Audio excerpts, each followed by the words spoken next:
You're watching Amador County's local television network, TSPN. And now, TSPN News with Tom Slivick.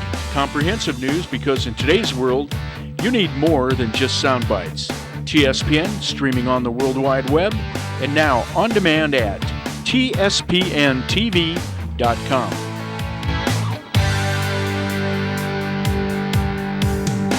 Hi everyone, Tom Slivick, and welcome to TSPN's News for today. And with me once again is Supervisor Richard Forster.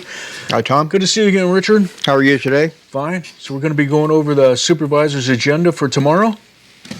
We are. We're thinking about that, but we're also thinking about turkey on Thursday. So anyway, we'll have a good meeting tomorrow. We have a lot of agenda items on there. First item. I'm not sure what you said about Thursday. Thursday is Turkey Day. Oh, yeah. I'm looking forward to it. I'm way looking forward to that. I'll be with my kids, I think. Yeah.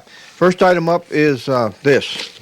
Our pavement management program update by NCE, which is a contract company that's You must have a page for every street.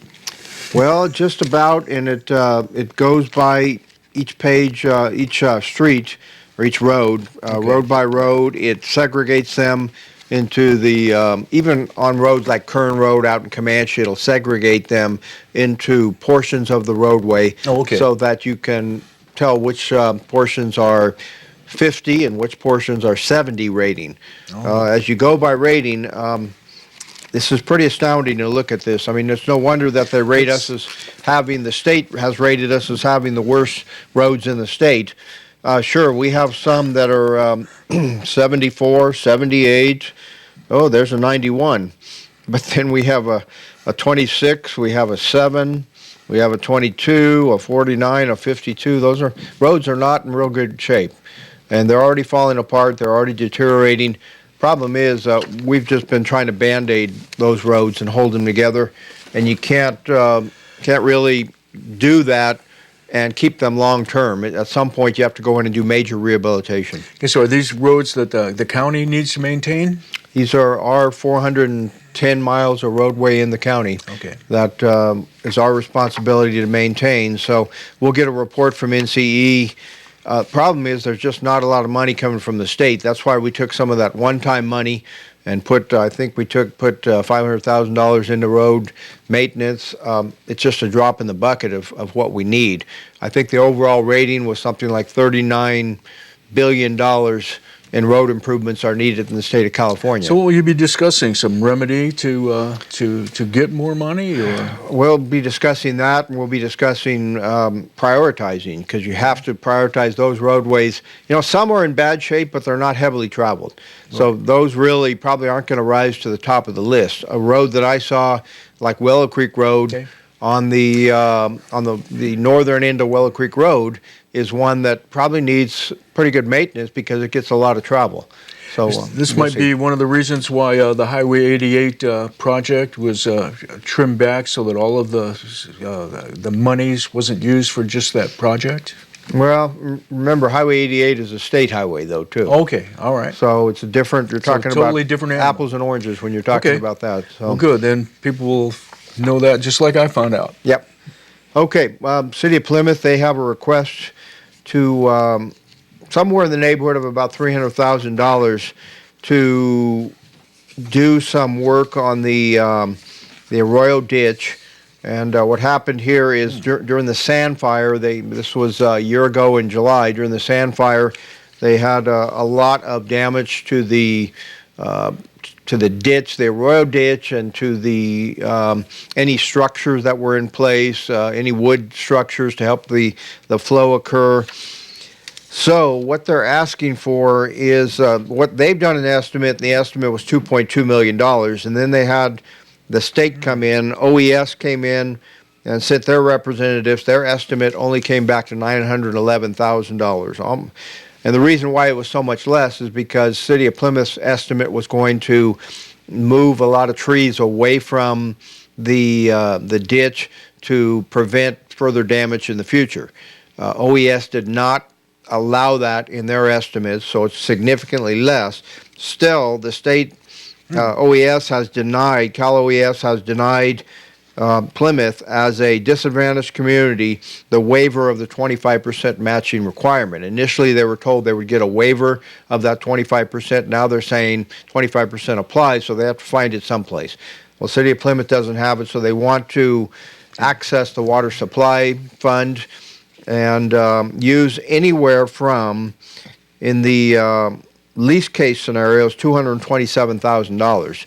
If OES comes in and allows them to do more trimming of the trees along the ditch, then you're looking at as much as $300,000 to $400,000. So generally, they're looking at about $300,000 and saying it could be higher in the future. So the board needs to decide, and this could be one of those situations where you may never get the money back because they're not really looking at a hard repayment date of 5 years or 10 years. There's lots of ways it could be repaid because they could end up with Cal OES coming up with that 25% at some point. Doesn't look like that's a high probability, but there are other Prop 1B monies that are out there, and there's other monies over the next 5 to 10 years that may become available. Not really a surety, though. So the City of Plymouth will be looking for further funds? They're looking, along with asking you for the loan? That's right. So it would be a loan, but basically be a loan without a hard repayment date. That doesn't really help us for replenishing the water supply fund, which we've taken the tact as of the last couple of years of not allowing grants, but allowing loans, and loans with a certain repayment date. So we'll talk about this tomorrow. Okay. And I think the Arroyo Ditch is a water source, a good one that City of Plymouth can preserve. And nowadays, you don't want to give up water rights. As they correctly state, they could clearly lose those water rights if they're not protected. If you don't use it, you lose it. That's right. Okay. Pretty much that's the way it goes. Board of Supervisors will look at passing a resolution, and this regards the money that came from Mule Creek State Prison as part of the building of the new facility. The new prison that they built, it pays $800 per inmate bed to the local entities. That would be our school district, Amador County, and City of Ione. That comes out to about $1.26 million.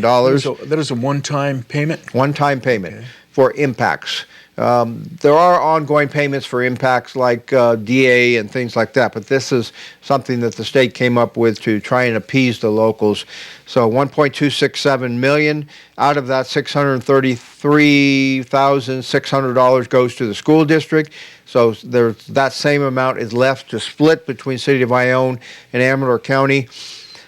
I represent the area, and I advocated heavily for, look, they have the greatest impact on this. We know our sheriff's department does too. They have they house some of the people that, in relation to arrests that take place there. But Ione's going to end up getting $508,600. The County of Amador will get $125,000. That we have to state by resolution where it's going. So in our resolution, we're stating that it's going into new upgraded control panels for the Amador County Jail and other capital infrastructure improvements for the jail. I'm curious about the cost possible from the inmates to the justice system, the court costs. They have trials that. Well, that's a different. Here in Amador County, is that a different? That's a different funding. That's a different funding and a different reimbursement. But they are supposed to reimburse for that. Historically, it's been very slow reimbursement. The counties have complained and gone to our state associations and complained. Now the state is quicker on reimbursements. I'm not going to say it's like within 30 days, but at least they're quicker than they used to be. So my feeling is this is a fair split. Ione, it appears, is going to use their portion of the money for roadway improvements. There's a whole list of items that the money can be used for. The state's basically got to look at it and say, yes, we're okay with that. You can't go out and use it for putting on a Christmas party for your employees. So that I think they would have a little problem with that. Okay. Is it limited to capital improvements? It has to be those capital improvements. It can't be ongoing personnel costs or things like that. Any ongoing costs are out of the mix. It's got to be capital improvements related to, and it could be even vaguely related to some association with a prison. I know for a while Ione was talking about using it for installation of camping sites out at Howard Park.